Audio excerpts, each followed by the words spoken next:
Bem-vindos à nossa aula operacional sobre liquidez. Nessa aula eu vou mostrar para você o que é a liquidez operacionalmente, mostrando algumas regras para a gente identificar moedas que têm essa liquidez e que não têm, já que aplicando isso à nossa arbitragem pode ser uma grande oportunidade, tanto para as moedas líquidas quanto para aquelas que não possuem liquidez, ao mesmo tempo que pode ser também um grande risco. Então, vamos falar um pouco sobre isso nessa aula. Primeiro eu quero dar o conceito aqui na prática para você sobre o que é liquidez. A liquidez é a facilidade que a gente tem para comprar ou vender determinado ativo. No nosso caso, os criptoativos.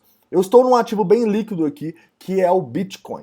A gente pode ver que se você for vender o Bitcoin agora ou comprar, tem pessoas aqui abaixo querendo vender um valor. Ou seja, o valor dele está 10.185, tem 2 Bitcoins aqui, e mais um aqui, todos no 10.185. Isso mostra para ele que se a gente vender a mercado, nós teremos a nossa ordem sendo executada a um preço muito próximo ao que realmente é o mercado. Isso também mostra para a gente que o spread entre a operação é muito pequeno. Então, quanto mais líquida a moeda, menor o spread é. Olha só, 0,01%. E vai ficar muito pequeno em moedas líquidas. Mas e para as moedas não líquidas? Primeiro, vamos definir aqui o que faz uma moeda ser líquida ou não. Indiscutivelmente, isso não é uma regra que vai dar certo sempre, mas o volume é muito importante para a liquidez da moeda. Óbvio, né? Se a moeda tem muito volume, provavelmente ela tem liquidez. E se ela não tem muito volume, provavelmente essa liquidez é limitada. Por exemplo, deixa eu pegar aqui uma moeda sem liquidez, a Storm. Storm no par USDT. Olha só, a gente vê que a gente tem um spread muito maior, olha só, 0,62%, e a gente tem bem menos ação nesse book, olha só, 10,36, 10,30, 10,12, 10,6. Se eu quiser vender agora, e eu vender a mercado, eu estou perdendo um spread de 0,62%. E o mesmo vale se eu for comprar. Ou seja, se eu quiser vender, principalmente grandes quantidades, eu não vou ter liquidez nesse mercado para atender a minha demanda.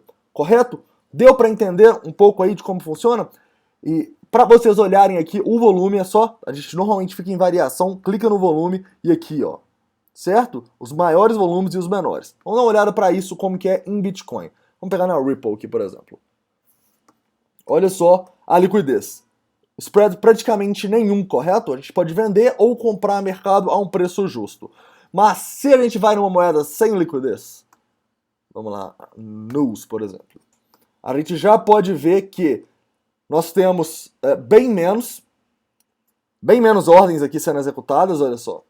E tem um spread maior. Apesar que o spread está 0,14 aqui, é um spread maior, correto? Se você quiser comprar, você vai pagar esse valor aqui se você quiser comprar no mercado. É a diferença entre esses dois aqui. Vamos pegar outro exemplo aqui, que esse não ficou tão bom. Enigma. A gente pode ver que até as moedas com baixo volume, elas têm uma liquidez interessante. Mas olha só, por exemplo, a Zen, Horizon. Já temos aqui 40,14 para comprar, 40,38 para vender. 0,59 de spread. Ou seja, essas moedas assim, elas não têm muita liquidez. Correto? Então, vamos falar um pouco de como isso pode ser uma ameaça, ao mesmo tempo que pode ser uma oportunidade. Primeiro, vamos pegar um exemplo das moedas sem liquidez. A Horizon.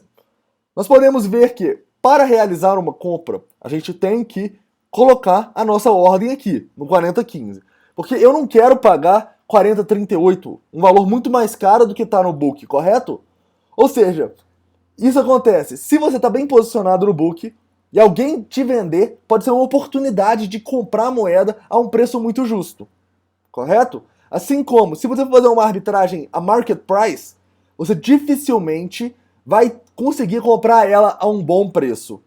Deu para entender? Isso não acontece em moedas com grande volume. Em moedas com grande volume, a maioria das operações vão ser feitas a market price, para a gente pegar as dispersões o mais rápido possível. Porque pouco faz diferença para a gente comprar a 21.467, no Ethereum, por exemplo, ou a 21.477. Isso aí é 0,02% de spread. Muito inferior à nossa taxa, que é 0,075 na Binance. Correto? Então, moedas de baixa liquidez, elas podem ser para a gente uma oportunidade para ordens que a gente aguarda, as ordens limite, assim como podem ser um risco para as ordens que a gente executa, as ordens mercado. Deu para entender?